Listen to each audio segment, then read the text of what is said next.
జరుగుతూ ఉన్నాయి.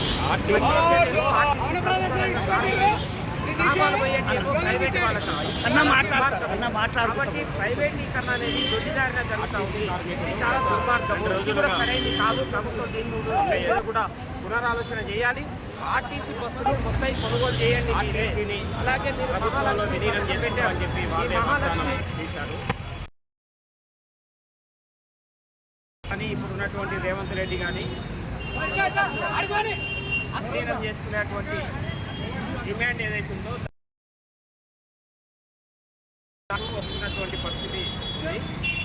దాంతోపాటు వాళ్ళకు పే స్కేల్కి సంబంధించినటువంటిది పెండింగ్లో పెట్టి పే స్కేల్స్ కూడా ఇవ్వడము లేదు, ఉద్యోగ భద్రత లేదు. అలాగే విపరీతమైనటువంటి ప్రెషర్, వర్క్ ప్రెషర్ అనేది పెరిగిపోయినటువంటి పరిస్థితి ఉంది. డ్రైవింగ్ చేస్తూ అనేక మంది డ్రైవర్లే గుండెపోటుకు గురవుతున్నటువంటి పరిస్థితి ఉంది. అంటే ఈ నేపథ్యంలో కార్మికులు తమ సమస్యను పరిష్కారం చేయమని చెప్పేసి అనేక సంవత్సరాలుగా ప్రభుత్వం దృష్టికి తీసుకొస్తుంటే ఈరోజు ప్రభుత్వము దాన్ని సరిగా పట్టించుకోకుండా, లెక్క చేయకుండా, కార్మికులని అసలు వాళ్ళ యొక్క చర్చలు కూడా జరపకుండా కాలయాపన చేస్తూ వచ్చినటువంటి పరిస్థితులలోనే అనివార్యమైనటువంటి పరిస్థితులలో వాళ్ళు సమ్మెలోకి పోవాల్సినటువంటి పరిస్థితి ఏర్పడ్డది. ఈ సమ్మెకు పూర్తి బాధ్యత రాష్ట్ర ప్రభుత్వాలే. కాబట్టి రాష్ట్ర ప్రభుత్వము వెంటనే వీళ్ళని చర్చలకు పిలిచి న్యాయమైనటువంటి వీళ్ళ కోరికలు ఏవైతున్నాయో వాటిని పరిష్కారం చేయాలని చెప్పి సిపిఎం పార్టీగా డిమాండ్ చేస్తూ ఉన్నాం.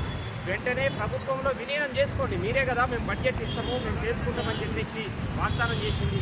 కాబట్టి మీరు వెంటనే ఆర్టీసీని ప్రభుత్వంలో విలీనం చేసుకోండి. అలాగే ప్రభుత్వ ఉద్యోగుల్లాగా వీళ్ళని గుర్తించండి. వాళ్ళకి ప్రభుత్వ ఉద్యోగులకు ఇచ్చినటువంటి అన్ని ఏదైతే సౌకర్యాలు ఉంటాయో వాటన్నిటిని కల్పించండి అని చెప్పి డిమాండ్ చేస్తూ ఉన్నాం. దాంతోపాటు ఆర్టీసీని దొడ్డిదారిన ప్రైవేటీకరణ చేసినటువంటి విధానాలను మానుకోవాలి మీరు. ఎందుకంటే ఇప్పుడు బస్సులు కొంటా ఉన్నారు, ఆ కొనేటువంటి బస్సులన్నీ కూడా ప్రైవేట్ వ్యక్తులను తీసుకొచ్చి డిపోలు నింపుతూ ఉన్నారు. పనిచేసేదేమో ఆర్టీసీ ప్రభుత్వ రంగ కార్మికులు, లాభాలు పోయేటి ఏమో ప్రైవేట్ వాళ్ళక. ఇది చాలా దుర్మార్గము. కాబట్టి ప్రైవేటీకరణ అనేది దొడ్డిదారిన జరుగుతూ ఉంది. ఇది చాలా దుర్మార్గము, ఇది కూడా సరైనది కాదు. ప్రభుత్వం దీని మీద కూడా పునరాలోచన చేయాలి. ఆర్టీసీ బస్సులు మొత్తం కొనుగోలు చేయండి మీరే.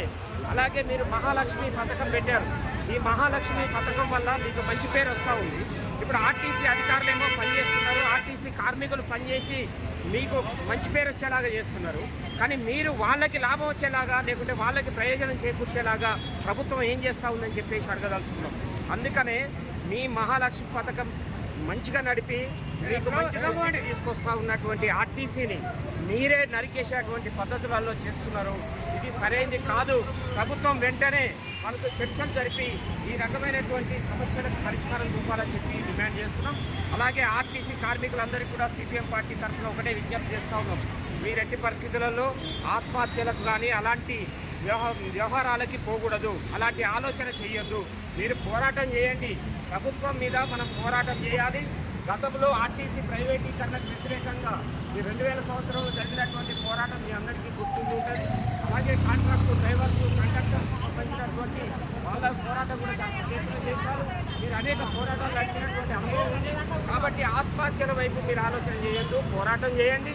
పోరాటం చేస్తే సిపిఎం పార్టీ ఎర్ర జెండా మీకు అండగా నిలబడుతుందని చెప్పేసి మీ అందరికీ కూడా విజ్ఞప్తి చేస్తూ మీరు పోరాటాల్లో నిలబడాలని చెప్పేసి కోరుతా ఉన్నాం.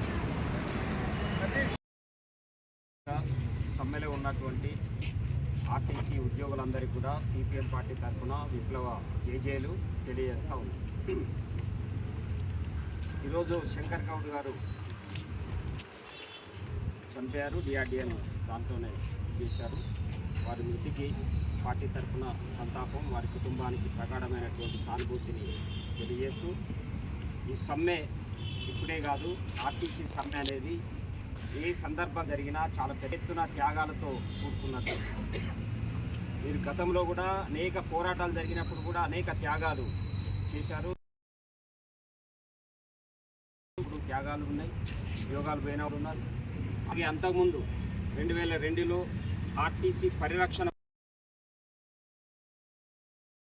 21 రోజులు సమ్మె జరిగింది. ఆర్టీసీ మంది మీద కేసులైనాయి. ఆ కేసులలో దాదాపు పనిచేసేదేమో ఆర్టీసీ ప్రభుత్వ రంగ కార్మికులు, లాభాలు పోయేటి ఏమో ప్రైవేట్ వాళ్ళకి. ఇది చాలా దుర్మార్గము. కాబట్టి ప్రైవేటీకరణ అనేది దొడ్డిదారిన జరుగుతూ ఉంది.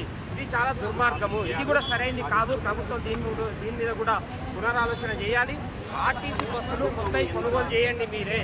అలాగే మీరు మహాలక్ష్మి పథకం పెట్టారు. ఈ మహాలక్ష్మి కార్మికులదే విజయం అవుతుంది. మీరు విజయం సాధిస్తారు.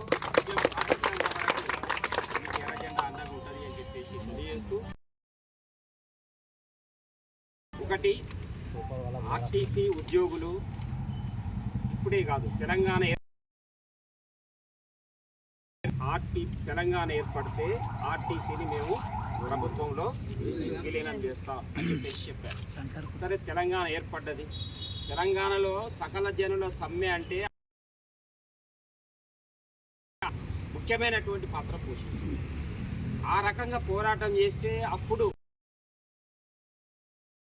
నుండి కూడా మనల్ని విలీనం చేయకుండా ఆఖరికి మన మీద చాలా పెద్ద ఎత్తున నిర్బంధం ప్రయోగించింది. పొడుగైంది ఏమన్నా ఏం కాదు, ఎక్కడ నడిపోయి కనుమరుగైపోయింది. అందుకనే ఎవ్వరికైనా చరిత్ర ఇదే చెప్పింది, గుణపాఠం చేయాలి అని చెప్పేసి. అంటే మన 21 రోజుల పాటు సమ్మె చేస్తే 2004లో జరిగి శంకరగిరి మాన్యాలు పట్టి మళ్ళా దిక్కు దేశం లేకుండా ఏదో ఆంధ్ర ఏర్పడ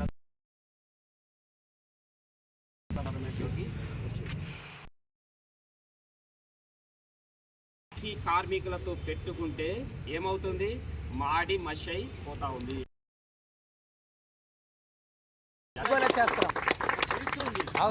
కాబట్టి ఇప్పుడు కూడా రేవంత్ రెడ్డి గారికి అదే చెప్తున్నాం. మీ గురువు గారు చంద్రబాబు నాయుడు ఇలాగే ప్రైవేటీకరణ చేయాలని ప్రయత్నం చేస్తూ, అలాగే రేవంత్ రెడ్డి న్యాయమైన డిమాండ్ కనుక పరిష్కారం చేయకుండా నీకు గుణపాఠం చెప్పకుండా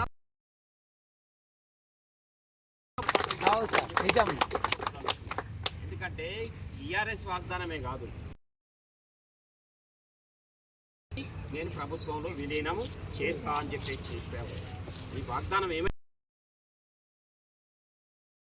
స్వభావం ఉండాలి కదా, నువ్వే కదా మాట చెప్పావు, దాన్ని ఎందుకు అమలు చేయట్లేదు? ఈరోజు మహాలక్ష్మి పథకం అని చెప్పు, నేను మహిళలకి ఉచితంగా బస్సులో తిప్పుతున్నది ఎవరు? రేవంత్ రెడ్డి మనమా? అంతా చెప్పుకొని ఊరేగుతా ఉన్నావు అంటే కష్టం ఎవరో సామెత అంటావు కదా, కష్టము. అందుకనే నువ్వు మొన్న ఎన్నికలలో కూడా విజయం సాధించారు. మీరు సర్పంచ్ ఎన్నికలలో మేము మహిళలకు ఉచిత బస్సు ఇస్తామని చెప్పేసి చెప్పుకొని అక్కడ గెలిచినావు. నువ్వు అది గెలిచి కానీ నిలబెట్టుకోవాలి కదా. నేను ఆర్టీసీ మీద ఇంత భారం మోపి వాళ్ళను బస్సులు సరిగా లేకున్నా సీట్లో కూడా కూర్చుంటారు, వచ్చి చూస్తే ఇబ్బంది నడపలేని పరిస్థితి. కండక్టర్కి టికెట్ ఇద్దాం చేస్తూ ఉంటే కనీసము నువ్వు విలువ ఇవ్వకుండా పరిస్థితి ఎందుకు చావని చెప్పేసి మనం పార్టీగా మేము ఒకటే అడగదలుచుకున్నాం. వాళ్ళు ఇంత సేవ చేస్తూ ఉంటే, ఇంత కష్టపడతా ఉంటే మా పేరు చెప్పుకొని నువ్వు ఎన్నికలలో లబ్ధి పొందుతూ అధికారాన్ని ఈ మోసం చేసే పద్ధతి మానుకొని వెంటనే అటువంటి సమస్యలు పరిష్కారం చేయాలి అని చెప్పి సిపిఎం పార్టీగా రేవంత్ రెడ్డి చెప్తా ఉన్నాము.